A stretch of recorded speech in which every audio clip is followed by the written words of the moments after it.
안녕하세요. 낮에는 서점으로, 어떤 밤에는 극장으로 변신하는 서점극장 라블레입니다. 2021년 4월 1일 니콜라이 고골의 탄신일이자 바보들의 날에 문을 열었습니다. 서점극장 라블레는 웃음과 축제의 정신을 기준으로 다양한 세계문학을 구비하고 있습니다. 고전 고대에서부터 현대까지 시공을 초월하여 살아 숨쉬는 대화를 서가로 연출하고자 합니다. 이곳이 책과 읽는 사람이 존중받기를, 그 가운데서 즐거움이 넘치는 장소가 되기를 바랍니다. 서점 관련 소식과 운영 시간은 서점 인스타그램 계정과 유리병 편지를 통해서 확인해주세요. 네이버 지도, 카카오맵에도 항상 업데이트하고 있습니다. 지금 여러분에게 이야기를 전하는 저는 라블레의 목요 낭독회에서 낭독을 맡은 배우 현지수입니다. 매주 목요일 오후 2시에 서점 문을 열고 들어오시면 그 주에 제 낭독을 감상하실 수 있습니다. 어느덧 목요 낭독회를 진행한 지도 3년차가 되어 가는데요. 마음을 움직이는 글, 웃다가 개운해지는 소설, 읽고 나면 또 다시 살아갈 만한 묵직한 힘을 얻는 책, 그런 세계를 발견하는 즐거움을 여러분과도 나누고 싶습니다. 그럼 서점극장 라블레에서 뵙겠습니다.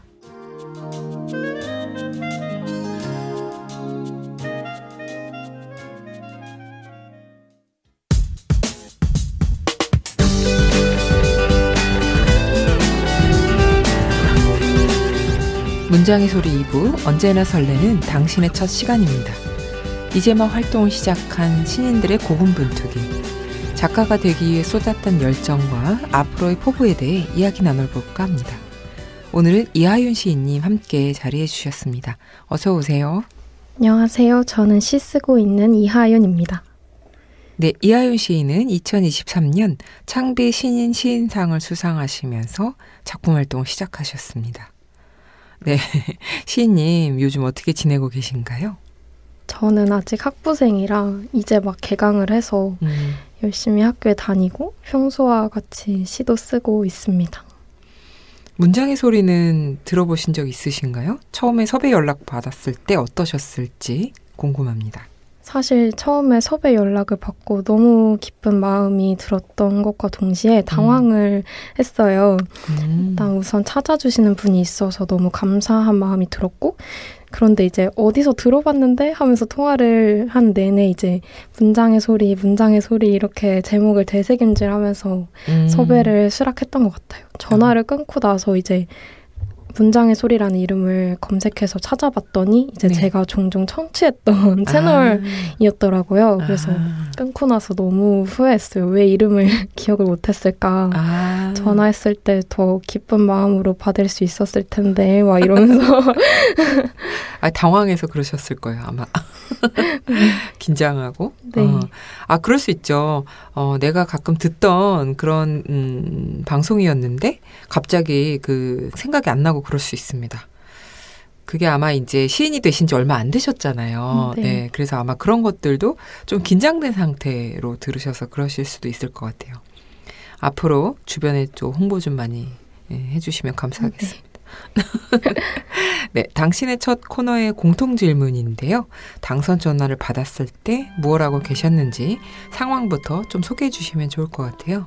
우선 전혀 예상한 바가 없었고요. 저는 우선 거실에 있는 전신 안마기 위에 누워 있었는데 전화가 온 거예요. 그래서 그때는 휴대전화를 좀 멀리 두고 있어서 전화를 한번 못 받았었어요. 근데 같은 번호로 전화가 다시 와서 제 거실에 계셨던 부모님께서 전화를 좀 받아야 하지 않겠느냐 말씀하셔서 이제 급하게 베란다에 뛰쳐나가가지고 전화를 받았는데 당선 전화여서 너무 놀랐던 기억이 있습니다.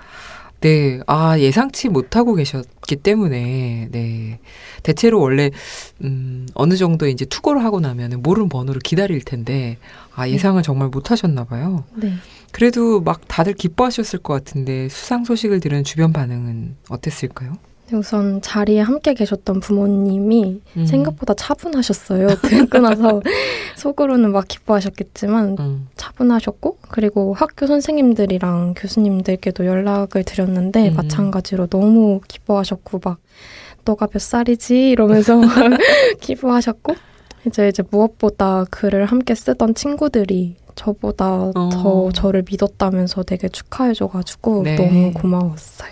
네. 아, 근데 이제 이하연 시인이 워낙에 지금 젊은 나이라고 표현하는 게 괜찮을까? 어린 나이라고 해야 될까? 그런 상황인데 이런 질문이 조금 재밌기도 합니다. 처음 시를 쓰게 된 계기. 네. 시를 선택한 이유? 이런 것들 좀 소개해 주시면 좋을 것 같아요. 사실 주변 환경의 영향이 되게 컸던 것 같아요. 제가 중학교, 고등학교를 다 도서부를 했었거든요. 내내 도서부였어서. 근데 이제 중학교 막 입학했을 때 독서 감상문을 써서 제출하라는 그런 과제가 있었는데 네. 막 중학생은 무엇을 읽어야 하지? 하면서 중학생다운 것이라는 편견에 사로잡혀서 뭔가 독서에 대한 이런저런 고민이 되게 많았던 것으로 기억을 하거든요. 네. 그래서 방법을 찾은 것이 제가 도서부이기도 하니까 네. 사람들이 좀 빌려가고 반납하는 책을 모조리 따라서 읽자 하는 방법을 찾아서 이제 무작정 따라서 읽기 시작을 했거든요. 근데 그러다가 이제 어떤 분이 시집을 빌려가시는 걸 봐서 또 그걸 따라서 읽는데 다른 장르보다 비교적 짧은데 좀 깊은 호흡을 가진 어떤 시라는 장르에 좀 매력을 느껴서 그 이후로 주로 시집을 읽었던 것 같고 네.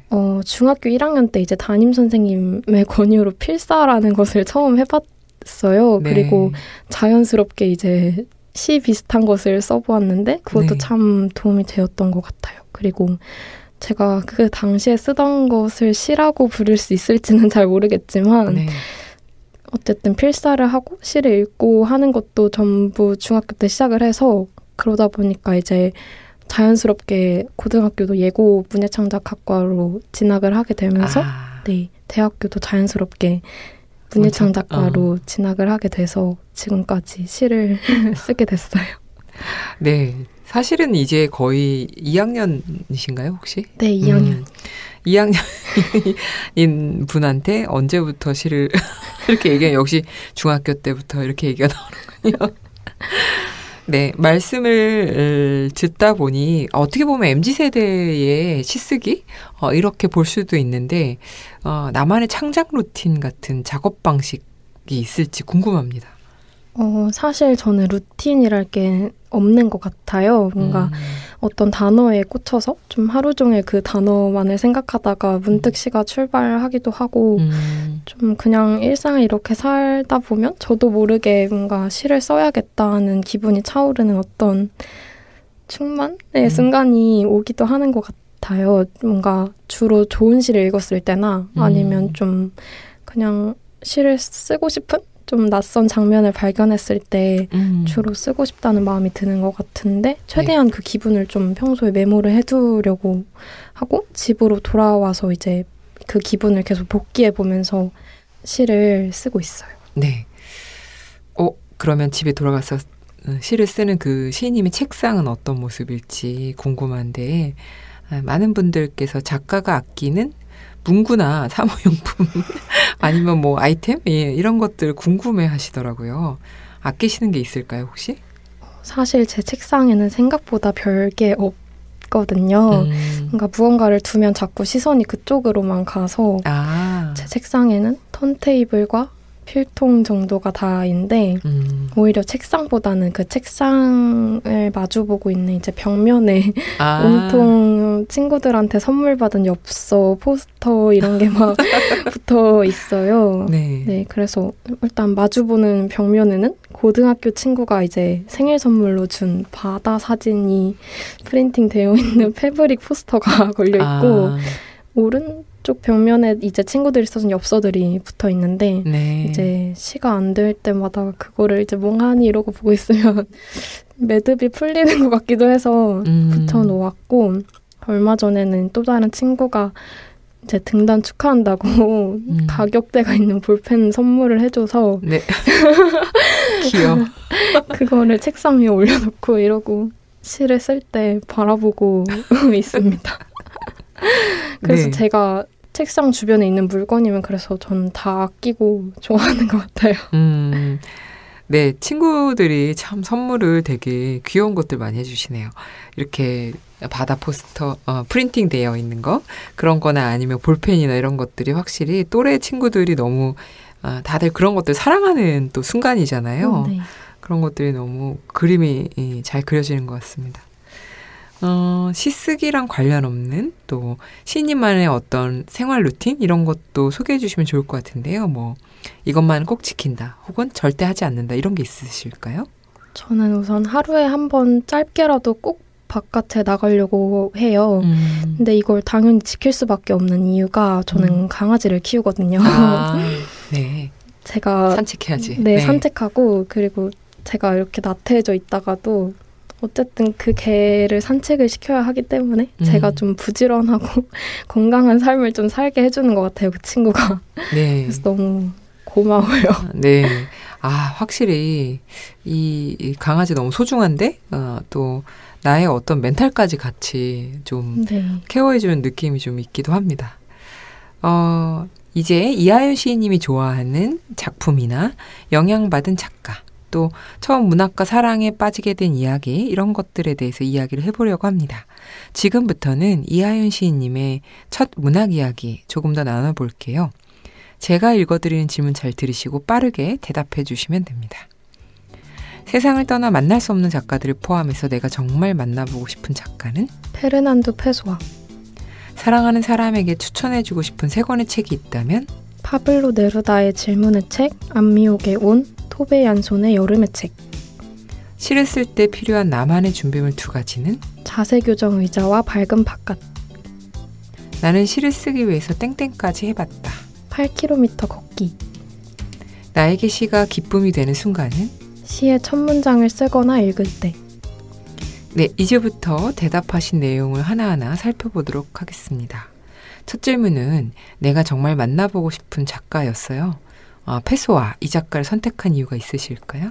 우선 페르난도 페소아 시집은 제가 처음으로 읽었던 해외 시집이었어서 읽을 때 좀 머리를 싸매고 어려워했던 기억이 있어요. 그래서 뭔가 어떻게 그런 시를 쓰게 됐는지, 이건 무슨 의미인지 그런 것들을 묻고 싶었고 네. 무엇보다 만약에 제가 그 시대로 돌아가서 그분을 만난다고 가정을 한다면 그 시대에 속해서 다시 그 시를 읽어보고 싶다는 생각도 들었어요. 그리고 페소아는 이 이름 말고도 이명이 되게 많았잖아요. 그리고 이제 작가나 번역가나 철학가와 같이 좀 많은 직업들을 겸한 것으로 또 알고 있는데 어떻게 그런 부지런한 삶을 살았는지 좀 동시대 사람으로 옆에서 좀 지켜보면서 묻고 싶다는 생각도 들었던 것 같아요. 좀 체력이 중요했을 것 같은 생각이 드는데. 네, 맞아요. 네. 두 번째 질문은 사랑하는 사람에게 추천하고 싶은 세 권의 작품인데요. 하나씩 소개해 주세요. 전 이 질문이 좀 어려웠는데 우선 파블로 네루다의 질문의 책은 시집 전체가 질문으로 되어 있어요. 예를 들어서 결국 죽음은 끝없는 부엌이 아닐 것인가와 같은 질문이나 삶은 새가 될 준비가 되어 있는 물고기가 아닐까와 같은 질문들이 가득한데 뭔가 독자들이 질문으로서 좀 세계의 본질을 마주할 수 있도록 하는 방식이 인상적이었고 무엇보다 제가 사랑하는 사람들은 이런 질문에 대답하는 방식의 대화를 좋아하는 사람들이라 같이 읽으면서 이야기하고 싶다는 생각이 들었어요. 그리고 두 번째는 안미옥 시인의 온인데요. 네. 그러니까 읽고 나서 혼자 감상하고 속으로 좋다 이렇게 말하게 되는 시집이 있는 반면에 읽고 나서 이건 누군가에게 선물해야 된다, 건네주어야 된다라는 생각이 드는 시집도 있는데 이 시집은 후자에 속하는 시집인 것 같아요. 네.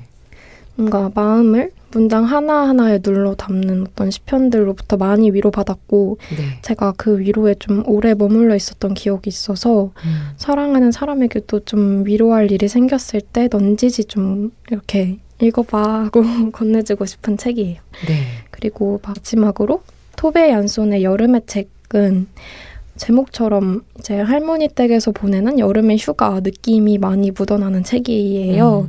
저는 원래 여름을 싫어했는데 이 책을 읽고 좀 다시 여름을 보낼 때 여름이 좀 새롭게 느껴지고 좋아하는 계절이 됐어요. 그런데 제가 사랑하는 사람들은 아직 여름을 힘들어해서 뭔가 이 책을 건네주면서 이것 봐, 이게 여름이야 이렇게 좀 여름을 좀 보라고 설득을 시키고 싶었고 네. 그리고 토베 얀손이 이제 무민이라는 동화를 쓴 작가이기도 한데 그래서 그런지 이 책에도 좀 동화적인 느낌이 묻어 있는 것 같아요. 주로 할머니와 어떤 손녀의 대화에서 많이 느껴지는데 그게 마냥 아름답고 희망만을 말하는 게 아니라 현실을 꼬집기도 하는 대목도 많이 나와서 제가 좋아하는 책이기도 해서 추천해주고 싶다는 생각이 들었어요. 네. 저도 여름의 책 굉장히 감명 깊게 읽었는데 여름은 도저히 좋아지지 않더라고요. 제가 너무 속세에 때가 많이 묻어서. 네. 세 번째 질문은 시를 쓸 때 필요한 준비물 2가지인데요. 왜 그 2가지로 말씀해 주셨을까요? 네, 일단 저는 자세교정 의자와 밝은 바깥이라고 대답을 했는데 우선 자세교정 의자는 제가 시를 쓸 때 몸이 흐트러지면 마음도 좀 어지러워지는 것 같아서 최대한 바르게 앉으려고 하는 것 같아요. 그래서 꼭 필요하고 밝은 바깥은 제가 형광등같이 좀 인공적인 밝음을 많이 힘들어해서 이런 간접 조명 말고 어떤 그런 하얀 조명을 너무 힘들어해서 뭔가 형광등을 켜지 않아도 되는 낮을 되게 좋아해요. 그리고 신기하게도 자연광이 드는 방에서 시를 쓸 때 더 잘 써지는 것 같기도 해서 이렇게 2가지를 골랐습니다. 네. 영국에 가서 사시면 다작은 못하실 것 같은 느낌이 드는데. 네. 시를 쓰기 위해서 땡땡까지 해봤다 이렇게 말씀하셨는데 조금 더 자세하게 소개해 주시면 좋을 것 같습니다. 네, 우선 8km 걷기라고 했는데 사실 8km 걷기라고 하니까 좀 거창해 보이긴 하는데 사실 2시간 정도를 걸으면 8km 정도가 되더라고요. 네. 그래서 오늘 어떻게든 시를 찾을 거야 라고 마음먹은 날에는 이제 이 스마트워치랑 휴대폰이랑 물을 들고 이제 무작정 밖으로 나가서 안 가본 길로 막 걸어가거든요. 그리고 걷는 내내 계속 시를 생각해요. 그리고 이제 오래 산책하다 보면 좀 다양한 장면을 마주하게 되는데 그럴 때마다 똑같이 메모장에 기록해 두고 집으로 돌아왔어요. 그리고 얼마 전에는 이제 도로 한편에 있는 어떤 외형을 복원해드립니다 라고 써있는 현수막이 붙어있는 봉고차를 발견했는데 그것도 이제 시가 될 수 있지 않을까 하고 생각하고 있습니다. 그 외형은 그 부서진 차의 외형을 복원해준다는 그런 걸 텐데요. 끝으로 시가 이하연 시인께 기품이 된 순간 여쭤보았는데요. 조금 더 자세히 말씀해 주시면 좋을 것 같습니다. 네, 첫 문장을 쓰거나 읽을 때라고 대답을 했는데요. 사실 시가 출발하는 순간, 모든 순간에 가장 기쁨이 되는 것 같아요. 시가 되는 장면을 발견하고 이제 드디어 시를 쓸 수 있게 됐구나 하는 그 기분이 너무 좋은 것 같아서 그리고 그 기분이 좀 중독적이어서 네, 첫 문장을 쓰거나 읽을 때 가장 기쁨이 되는 것 같습니다. 네. 시가 아무래도 그 설레임을 간직하고 있는 그런 순간들이 아마 시작점인 것 같기도 합니다. 작가님 요즘 가장 마음을 많이 쓰는 관심사가 있으실까요? 뭐 음악이나 영화나 전시, 음식 이런 것들 무엇에 빠져 계신지 궁금합니다. 저는 시를 쓰는 것과 거의 비슷한 농도로 음악 듣는 일을 좋아해요. 그래서 집에 이제 턴테이블이랑 CD 플레이어가 있는데 일반 스피커보다 그런 플레이어로 들을 때 악기 소리가 잘 들려서 너무 좋더라고요. 그래서 요즘은 LP판이나 CD를 모으는 것에 빠져 있는 것 같아요. 네. 약간 레트로인데? 그죠? 네. 네. 이제 작가님의 낭독을 들어볼까 하는데요. 시인님께서 영향을 받은 다른 분의 문학작품도 좋고요. 직접 쓰신 작품 중에서 낭독해 주셔도 좋습니다. 어떤 문장을 읽어주실 건가요? 저는 안희연 시인의 폐화라는 시를 가져왔습니다. 네, 이하윤 시인의 목소리로 낭독을 들어보겠습니다. 폐와 아니연. 무엇으로 흘러들어온 걸까 폐와. 나는 몸보다 큰 배낭을 메고 여기까지 왔어. 말 못하는 들판의 나무들, 나뭇잎 하나까지도 견딜 수 없이 무거워져서. 스위치를 끄고 주저앉아 너의 깊은 눈동자를 향해 돌을 던진다. 돌 하나에 사람 하나, 돌 하나에 사람 하나. 아무도 찾아가지 않는 이름들. 너는 눈 속에 저렇게 큰 산을 품고도 그 눈을 감는 법을 모른다.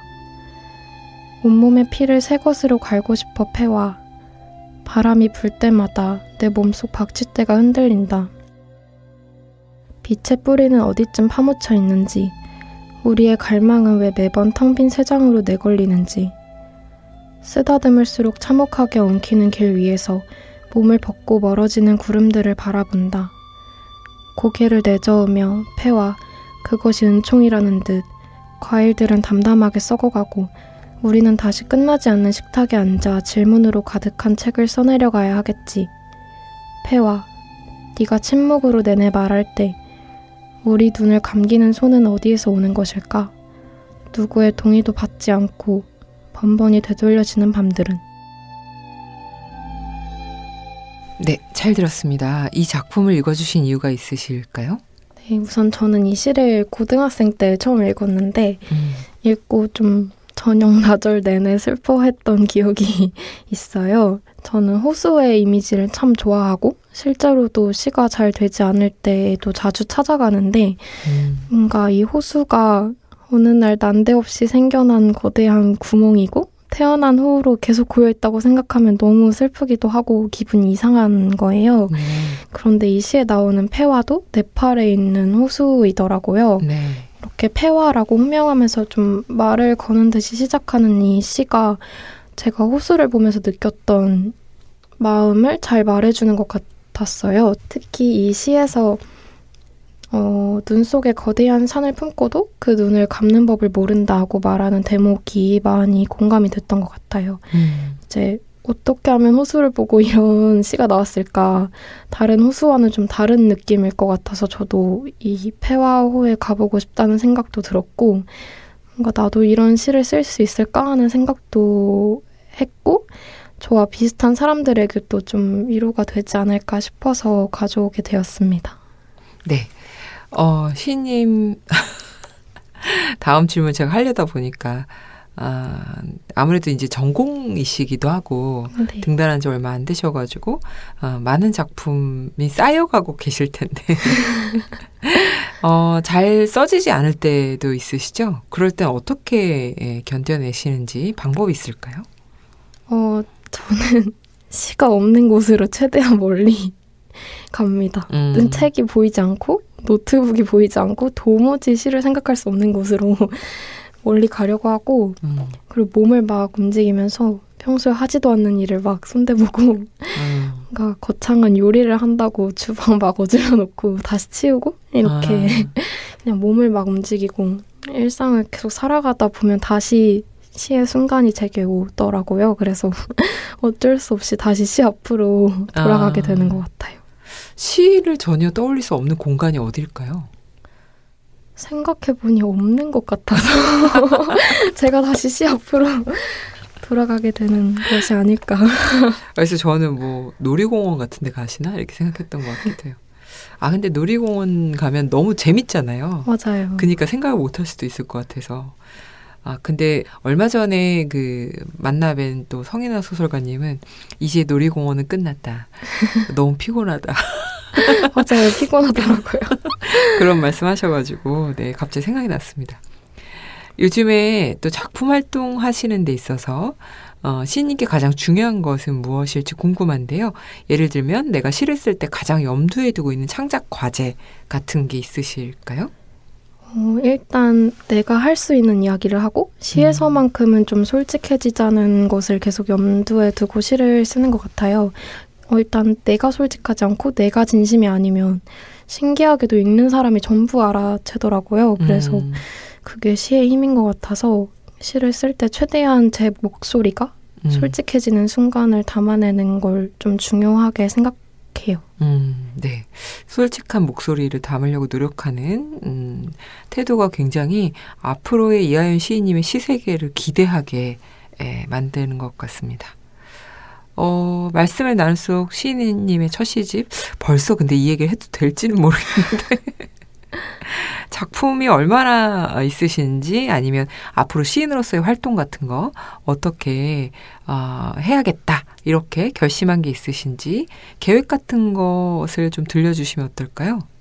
아직 구체적인 계획은 정해진 것이 없고 그러니까요. 이 질문이 아직 좀 그렇습니다. 네, 저는 여태까지 그래왔던 것처럼 앞으로 계속 시를 쓰고 이제 제 발 앞에 놓인 것들을 잘 살피고 잘 나아갈 예정이고 또 아까 말씀드렸던 것처럼 저는 아직 학부생이라 과제를 해야죠. 네, 과제도 하고 학교도 열심히 다니고 놀기도 하고 네, 놀기도 하고 하게 될 것 같습니다. 네, 학교 생활을 열심히 하는 걸로 어차피 전공이기 때문에 네, 그렇게 결론을 내는 걸로 하겠습니다. 네, 이하연 시인님 모시고 지금까지 문장의 소리 당신의 첫 코너를 꾸려보았습니다. 어떠셨어요? 사실 녹음 초반에는 너무 긴장을 했었는데 하얗게 질려 계셨어요. 네, 뒤로 갈수록 좀 긴장이 풀려서 벌써 끝났다고? 이런 생각이 들고 이제부터 다시 할까요?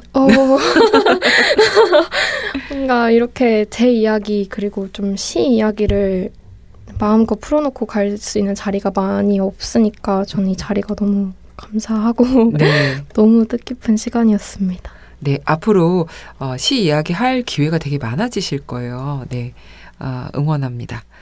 또 끝으로 앞으로 어떤 시인이 되고 싶으신지 시인으로서의 꿈이 있다면 무엇일지 말씀해 주시면 좋을 것 같아요. 제가 시에게 위로받고 좀 용기를 얻었던 것처럼 저도 사람들에게 위로를 건넬 수 있는 시를 쓰고 싶고 작은 목소리가 좀 더 작아지고 낮아지는 세계에서도 좀 그럼에도 우리는 한 발자국 나아갈 수 있는 보폭이 있다 이렇게 말해주는 그런 시를 쓰고 싶습니다. 네. 문장의 소리도 이하연 시인님의 앞으로의 활동을 더 응원하겠습니다. 이제 문장의 소리 마칠 시간인데요. 함께해 주신 이하연 시인님 감사합니다. 감사합니다.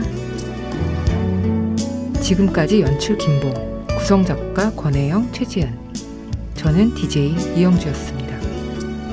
우리 그럼 수요일에 또 만나요. 우리만의 문장의 소리로.